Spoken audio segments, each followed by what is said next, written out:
my colleague Mike was not able to get here to talk about the old exchange.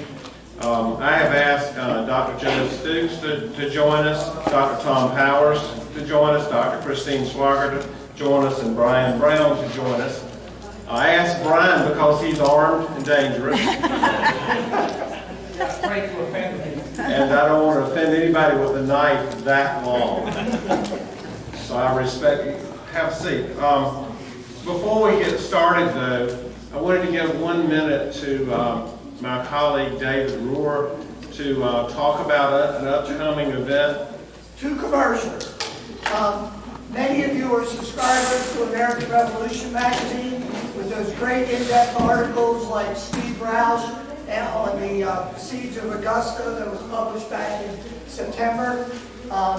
As some of you may have gotten the notice that our financial partner on the printing side has backed out at the moment, but we'll be back online and finding other financial partners. So the greatest financial partner is our readers, our writers, and our subscribers. So look for it at AmericanRevolutionMagazine.com. And then, of course, in following with the great conference that Carol and George put on for Marion, we have a lead conference sponsored by the Southern Campaigns of the American Revolution coming up in April 25th and 27th in Greensboro this coming year. So definitely we're going to put that on the calendar, sponsored by the Southern Campaigns of the American Revolution. Thank you. Thank you very much. I know you've had an opportunity to meet 2 of our panelists. You will all get to meet Dr. Stooks tonight in his role as Light Horse Harry. But I have not introduced Tom Powers yet. Tom we have as the token Sumpterite. He is a professor of history at USC Sumter. And I thought that we could not have a panel at a Marion conference if we didn't have someone who spoke occasionally kindly of Sumter. And so, besides that, Dr. Powers has taught American history and taught the American Revolution, not only at the University of South Carolina, but all their satellite locations by being brave enough to enter the new electronic world and teaching his courses online. So we have quite a panel besides the expertise that you've already met. What I really would like to do is give every panelist a chance to make any comments they want to. And the whole idea is to have a discussion with folks here, because I guess I know very well about half the folks here, and almost everybody I know knows more than I do about the American Revolution, especially in some areas. And so one reason I come is not only to learn from the panelists, but to learn from each other. George has been very brave to let me have the microphone. I actually did prepare a talk, but I told the colleagues at my table that an hour talk on anti-partisan war from me this afternoon was simply a bridge too far, and it just wouldn't work. Plus, we have all these charming and wonderful folks who can share something with you. I do want to introduce you, though, to my friend, Dr. Hugh Dusick. Hugh is, raise your hand, Hugh. Hugh is the head of the, I guess it's bigger than the history department, social studies department at Central Piedmont Community College in Charlotte, the largest college in the southeastern United States, I believe, with 70,000 students. Hugh is not from around here. If you talk to him, you'll be able to see. He's from the other side of the pond. He brings an interesting perspective on defending Lord Cornwallis, and we've heard him do that on our course of discovery. But the reason that I'm introducing Hugh is not for all that, is because he is the president of what we call the Historic Mapping Congress. And one of the things that we're attempting to do is build a database that someone mentioned yesterday to try to make publicly available all of this historic information that we can tie to a place, geo-reference. So that when you go to this library, instead of looking things up by name or author, you'll look it up by place. And I'm looking at my friend Doreen Wanamaker, and boy, couldn't we put a lot of stuff on that little spot we were looking at on the map yesterday, which is your farm. With that said, the first thing I was curious and interested in, that I don't think was addressed, was that, of course, Marion was detached by General Gates right before Gates' defeat at Camden, and he was given a couple assignments, really two that I know of. He was going to King Street, the King Street area, to take command of the militia, the Patriot militia in the area. Marion was asked to basically hold the Santee River, the lower Santee River, by capturing the boats and the ferries and the crossing ports, and keep the British out of the PD area of South Carolina. Gates was going to try to confine them south and toward on the Charleston side of the Santee Wateree River as a line. And he also was given the task to go figure out what's happening and tell me. He was given in his general order intelligence gathering mission. So we have an officer with maybe 15 or 20 followers at most going to King's Tree in August of 1780. By August the 20th, he's already organized an interdiction of prisoners of war and successfully executes that. But he goes in the next month and a half from that very limited assignment to being the main partisan leader in about a third of the state of South Carolina. And so I'm interested in the transition of that fairly narrow assignment to being the American in command of about a third of South Carolina in a fairly hostile territory. And so that's just the first toss-up I wanted to throw out there and see if you can figure out how it is he went from that little mission to the mission that he was absolutely in command of later in the fall of 1780. I want to jump in right quick before we get started too far. Francis Marion came down to what is now the little town of Johnsonville to take charge of the Williamsburg militia. He came there, although he wasn't from Williamsburg. In those days he was from Berkeley or St. John Parish. And so he didn't fit down there. And he did not look like a soldier, as you know. He's a little shrimp and he's ugly on top of that. And he's crippled, well not crippled, but misformed on top of that. And so he faced a daunting task. How can I get control of this crowd of people whom I don't know?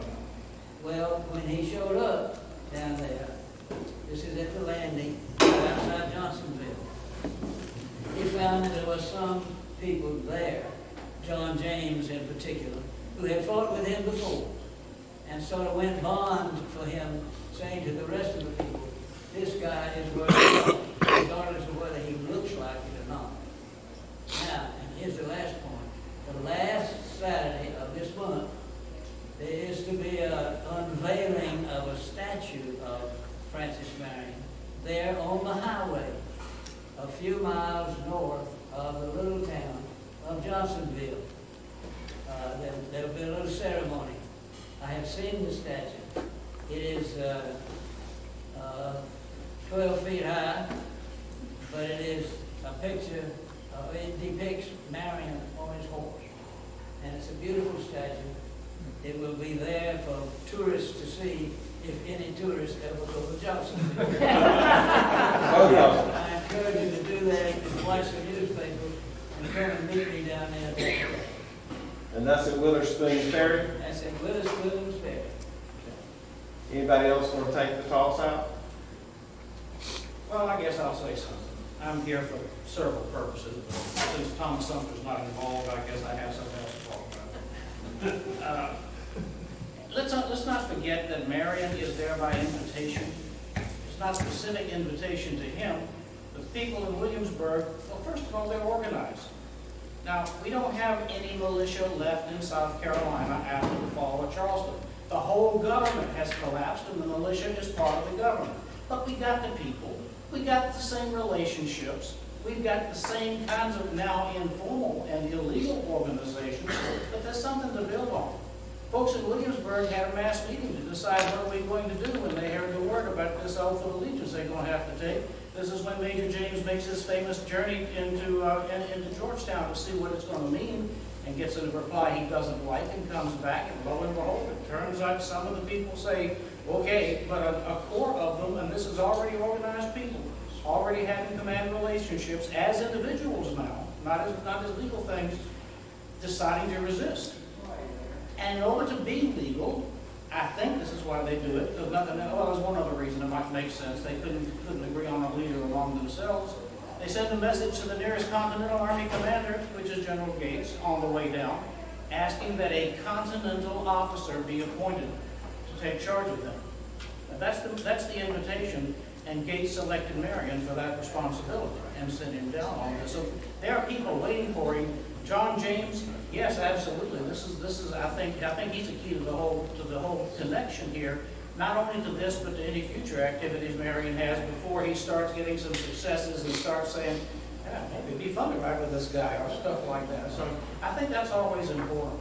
Also, he keeps his connection with Gates as long as Gates is in command in that way. Gates has delegated, of course he had little choice, but he's left him with a free hand in this area. He's operating under Continental authority now, so he and the people he leads are not really necessarily with a halter around the neck unless they had previously taken the oath, of course, and were liable to be executed on sight. So they have a legal status. He doesn't just do this himself, is my point. He's got a structure underneath waiting for him, and he's got authorization from above.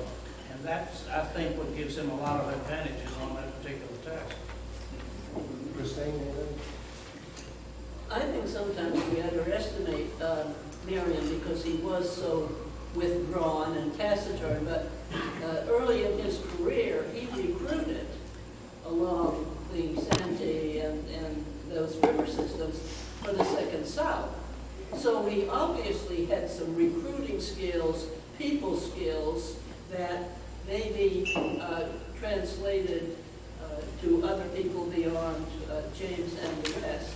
And, you know, we forget often about all the skills that he would have acquired up to that point. Oh, yeah. And he wasn't. Joe, You can't talk amongst yourselves. Talk up. Speak up high, so everybody can hear. What I just said, I think she was about to say, which she had already said, Marion was not unknown, the Marion family was not unknown. They had been in the legislature and such, and they had been landowners. They were prominent people. So when you talk about Francis Marion, you know, it's not like you're pulling a name out of the hat. It's a little better than that. The other thing we have to recognize, he's brought in his cadre. He's brought in to train. He's from the pre-war militia system. And we have to recognize the mythology about the militia. The militia are not simply a bunch of random individuals who get together and elect a captain. Especially early in the war, the militias are the crown provincial militias. They are trained to the British 1764 Manual of Arms. They're equipped. They understand logistics. They understand supply. And when the colonies declared independence from the crown, the South Carolina Royalist provincial militia split in two. And part of it became the 2nd, 3rd, and 4th South Carolina, the Continental Line. And the rest became the South Carolina Royalist Provincials, which eventually became part of the Queen's Rangers. So we have militia soldiers who are trained more in the sense that we would think of as National Guardsmen or reserves. They have a sense of professionalism to their military training. We also have to recognize that Marion, like many American officers, has the books in his library that are the books of a professional soldier. He has Symp's military diary. He has Lockheed's essay on castration. He understands the concepts of what it takes to organize, train, and field an army. You don't just get a bunch of guys with rifles and set them loose in the woods, especially if you're operating in drawn flies, in an environment that says, do not live off the land. Remember, that's the standard of warfare up to this point. He's trying to work as a professional army and raise an army that can live on supply line. Right. Yes, sir. being from the Williamsburg district, it's also been written by many historians that the Scottish heritage of the people, they were always arguing among themselves, which they still are today, and that James understood that by getting someone of Huguenot extraction, that they will better follow him, being not related to anyone in the area, because they had very strong arguments between different families and alliances and things like that, and so they all followed him because basically he was an outsider and he was trained. And so that was part of his success, is that he didn't have family ties directly within the Williamsburg district proper. Well, I'm, for one, married to an upcountry Scots-Irish person, and I could never comment on what you just said. Argumentativeness. As one of my... I don't know what you're talking about. As one of my history professors said, just look at all the splits in the Presbyterian Church. Excellent point. Karen. I'd like to add on to what everybody else has said, and I think everybody has added a piece of this puzzle, but there's another piece, and that is that after Gates' defeat, there was no army. If you read Otho Williams' account, the fragments that came together up at Hillsborough, you're talking about a couple hundred people. Marion had more men at his disposal than Gates did.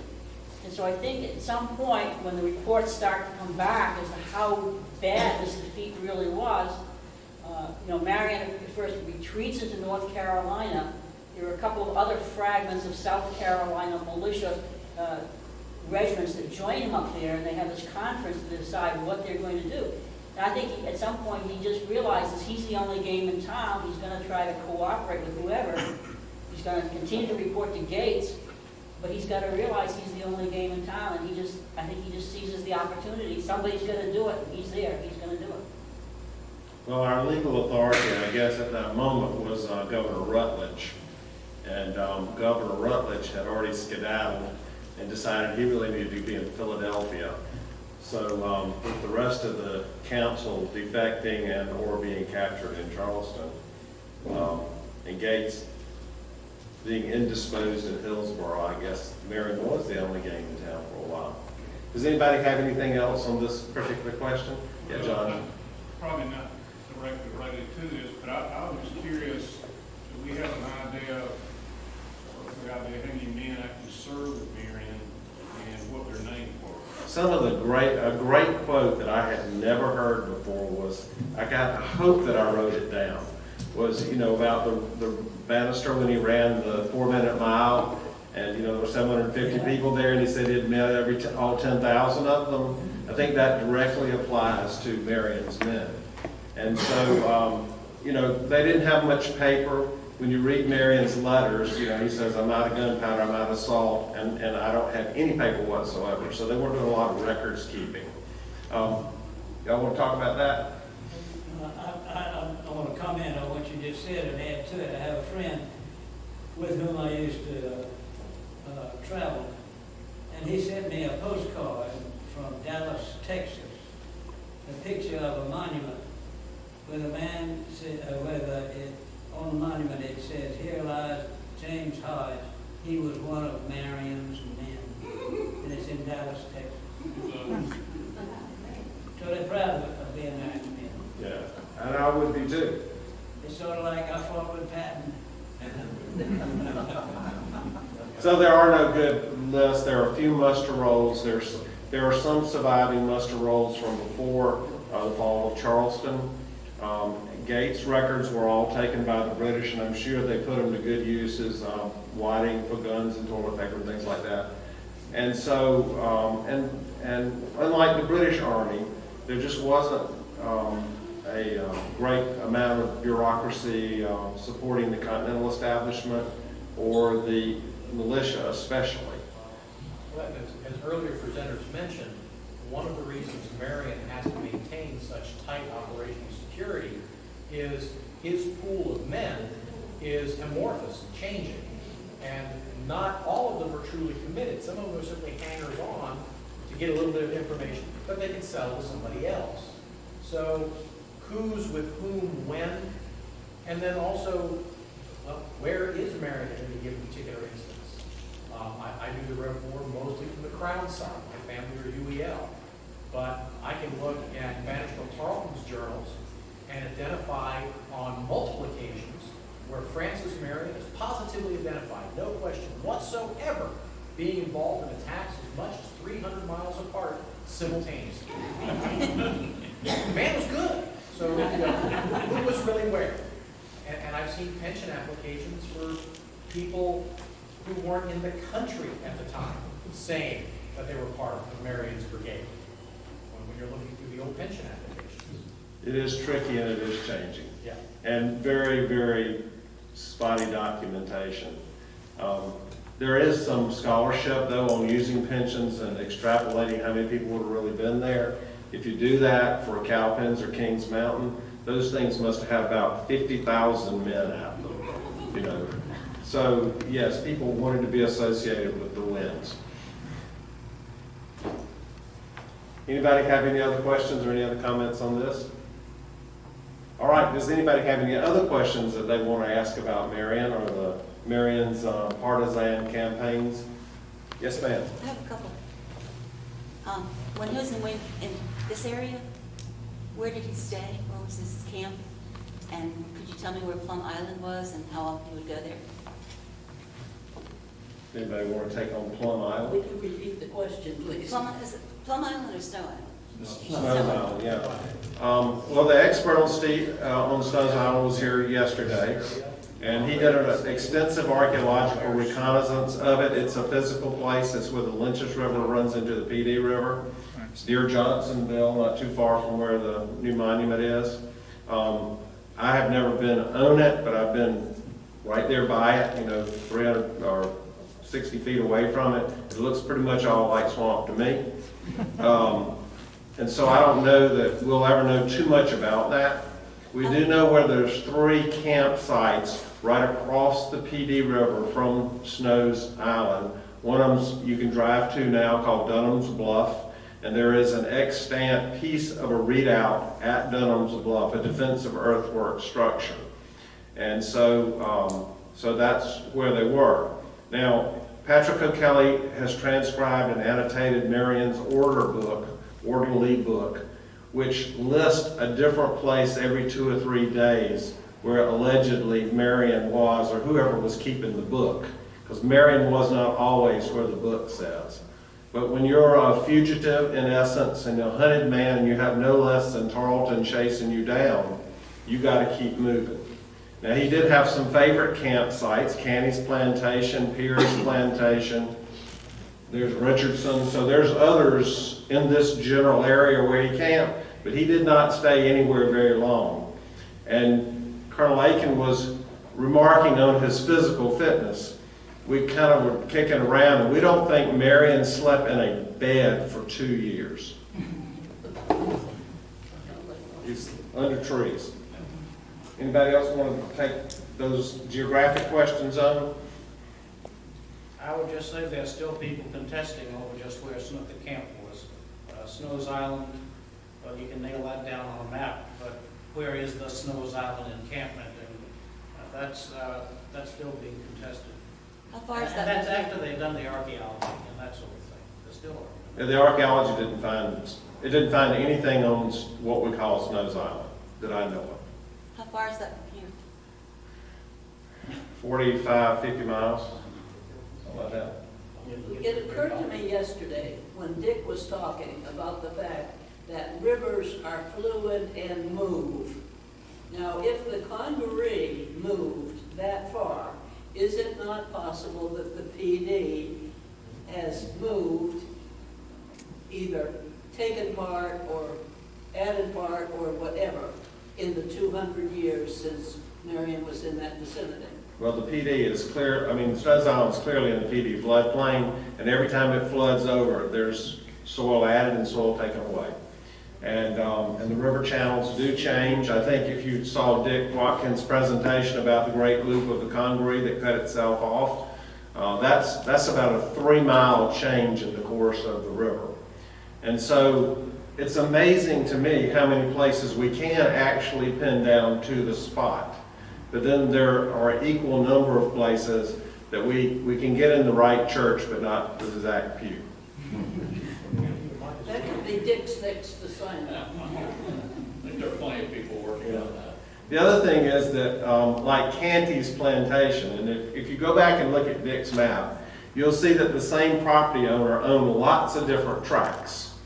And so the locals kind of knew who owned the land, and they would often camp on their enemies' lands, because having your army come camp at your house is about like having a biblical herd of locusts come visit you.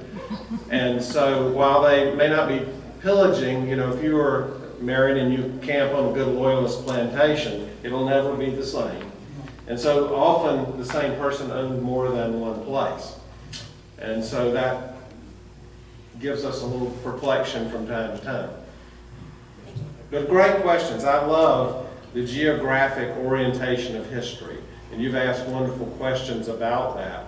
And I think we know a stunning amount about where things happened from archaeology and from anecdotal information, from research of maps and things of that nature.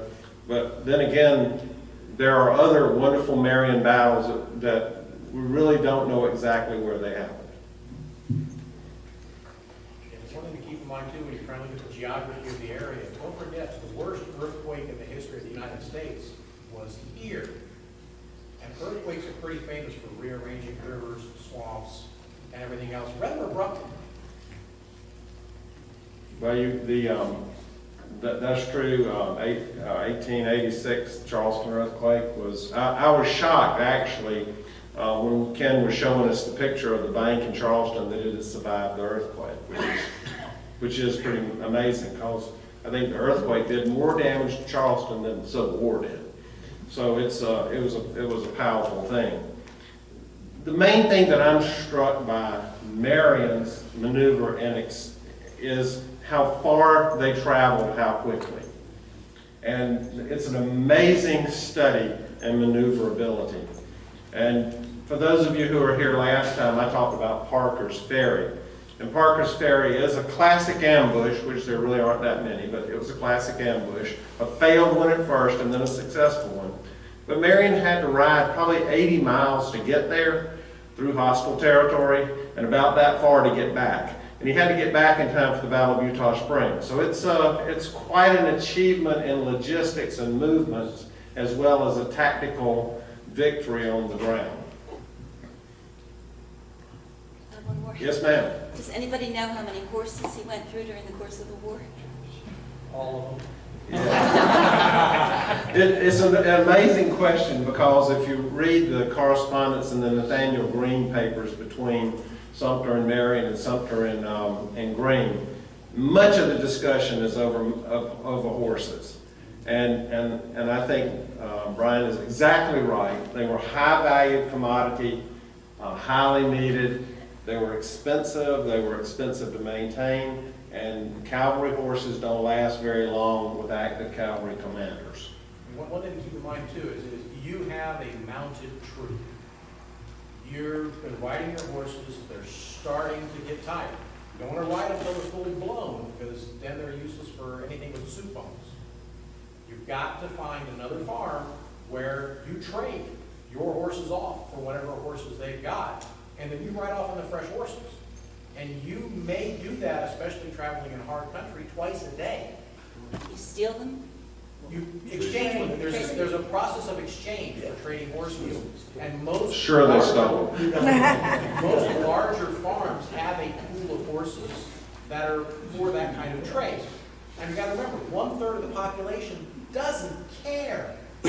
They just want the rest of you idiots to go away. So if George Washington's troops ride up and they need horses, God save Congress.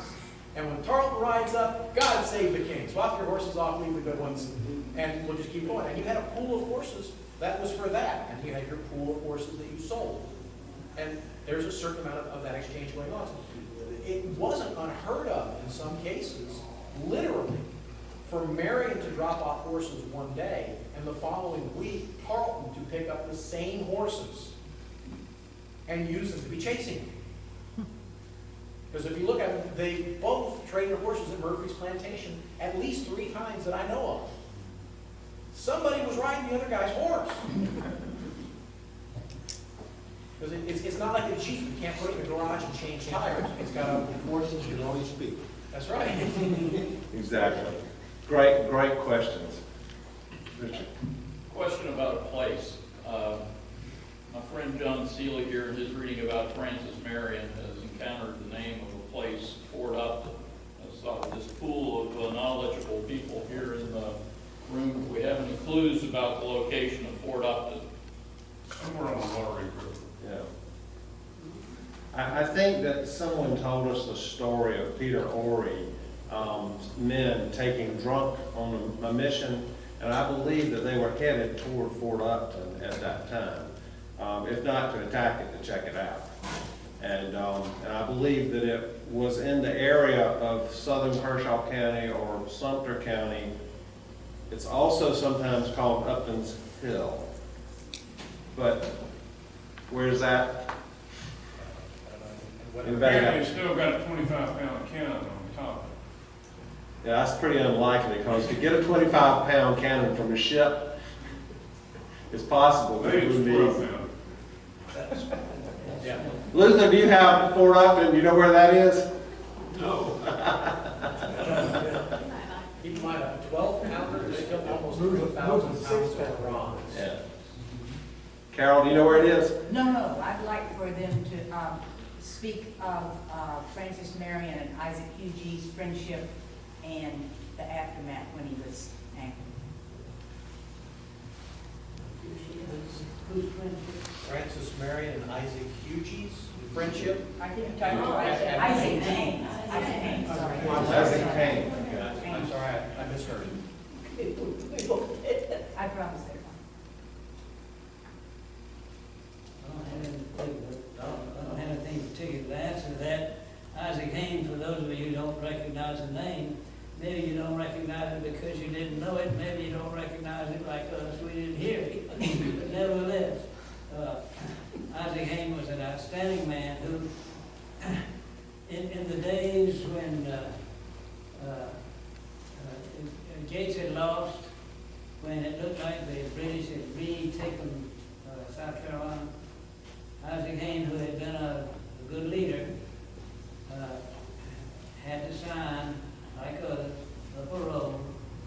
When the British changed the rules, that if they said you sign your parole, then they emphasized that, mentioned that a minute ago, that said that not only can you not fight again, but if the king calls you out, you have to fight in the king's army.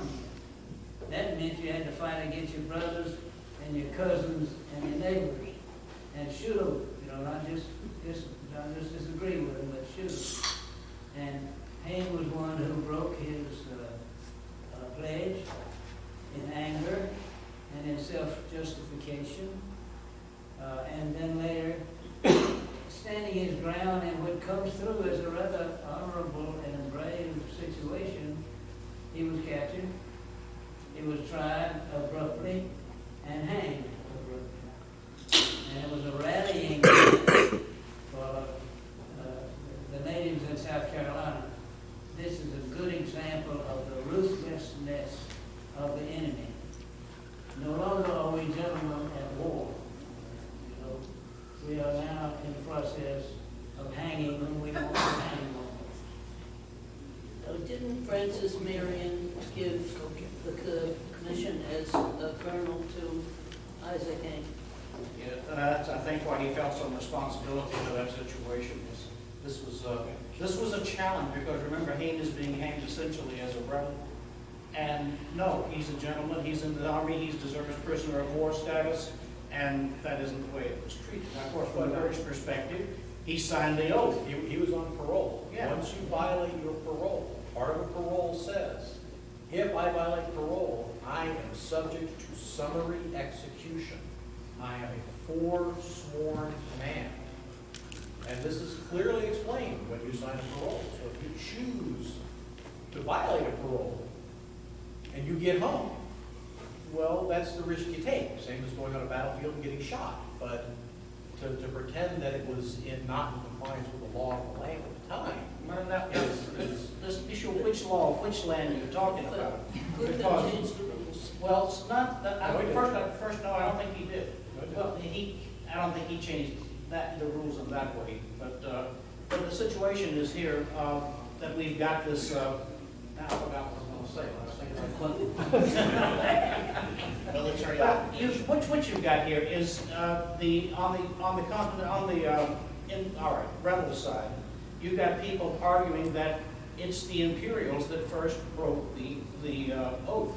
They had obligations too, and they broke that part of it, and, okay, so now I'm free from it. That isn't the way it was read on the Imperial side. So they both got arguments, legal arguments. It depends on what the law of what land is as to when you're checking it. And as for Clinton, that was a long time ago, relatively speaking. Clinton, that was right when he's first taking over. He's got a proclamation in May and one in June. And this stuff happens in '81. So I don't think that's really a factor in Haynes' case. And Clinton is in New York. The other thing after that, Tom, is Cornwallis, after he is left in charge, he also clarifies that. And he will put out a letter or an order of some kind that says, should anyone be found violating their parole. So I see it more as a military occupation type directive, more so than a law per se. But you can start tracing these things back in terms of Isaac Hayne being executed in, it's late summer 1781, I think, somewhere in there. Just before Rawdon leaves. Right. It's July maybe? Oh, August, okay. Well, prior to that, in June of 1781, a Patriot soldier murdered a loyalist, Colonel James Grierson, in Augusta by riding a horse into his house and shooting him. And so he was under prisoner of war status at the same time. And so there is some references, nothing directly correlated, but you start seeing these type of things. You know, you can trace this thing all the way back probably to 1775 somewhere when someone got mad and committed the first execution. So what was Marion's relationship with Hayne? What was that connection? That Marion expanded his area of operations as the the Imperials are pulling back, and he's trying to generate what had not been generated very much. That is some resistance activity down in the Dorchester, Colleton area, in that general area. At the same time, take advantage of this withdrawal kind of thing, and was encouraging apparently Hayne to come out and take the field again under his authorization. See, Marion had authorized this thing and therefore felt responsible for what had happened to Hayne. Hayne was sitting there kind of quietly. Yeah, Marion had sent William Hardin to the Low Country in the spring of 1781 to start operations there. And one of the critical things, Hardin had maybe 100 people from Marion with him or less, but he had to have the militias. And Hayne had been this very, very popular local militia commander in the Upper Colleton militia, and they knew that if he would take his commission back, you'd have a couple hundred more people come out and follow him. So he wasn't a guy that just came out of nowhere. He had been active in the General Assembly. He and William Hill owned the ironworks together at Big Allison Creek up in the new acquisition. So Hayne was very popular, very much a military leader, very much a followed guy, and he was a real prize to get to take back in the field as Pickens was in December of 1780. And wasn't the public sentiment exacerbated by his wife or children dying of smallpox at the same time or something like that? Well, you know, you got the legal arguments, but mainly you got the spin. And see, this thing's spun globally. I mean, it was talked about in the court of St. James as whether it was justified or not, whether Rawdon was right, Balfour. So the hanging of Isaac Hayne was a big deal politically on who's civilized, who's following the rules of war. Was it justified, as Steve points out, that Grierson had been murdered as a POW. We talked about Dunlap. You know, he was somebody who needed killing, though. So that's okay. I don't know about Grierson. He might have needed killing, too. But Hayne, he didn't. He was a good guy. Karen? A couple of things. Isaac Hayne was related by marriage to Marion. Okay. He was kind of in-law. Haynes had kind of conceptually had argued that his parole was no longer valid because the area in which he lived had been recaptured by the Americans. It would be as if he was in a POW camp that was liberated. And he said because his area had been liberated, he was no longer under the auspices of the parole. Interestingly enough, as this is going on, Marion had earlier sent John Postel under a flag of truce to Georgetown. Postel had been grabbed by the commander of Georgetown as a parole violator, thrown in jail, and then with the full intention of hanging Postel. And this totally infuriated Marion. It wasn't a question of parole violation, it was a question of the flag violation. He went there under a flag, Marion's flag. And this led up to Marion seizing a British officer holding him at Snow's Island. So while this is playing out, the Isaac Haynes thing is playing out, and as a result of Haynes being signed by all the Continental officers that basically said, you hang one more American and we're going to execute every British officer we lay our hands on. And this was signed by every officer in the Continental Army and forwarded to the Brits.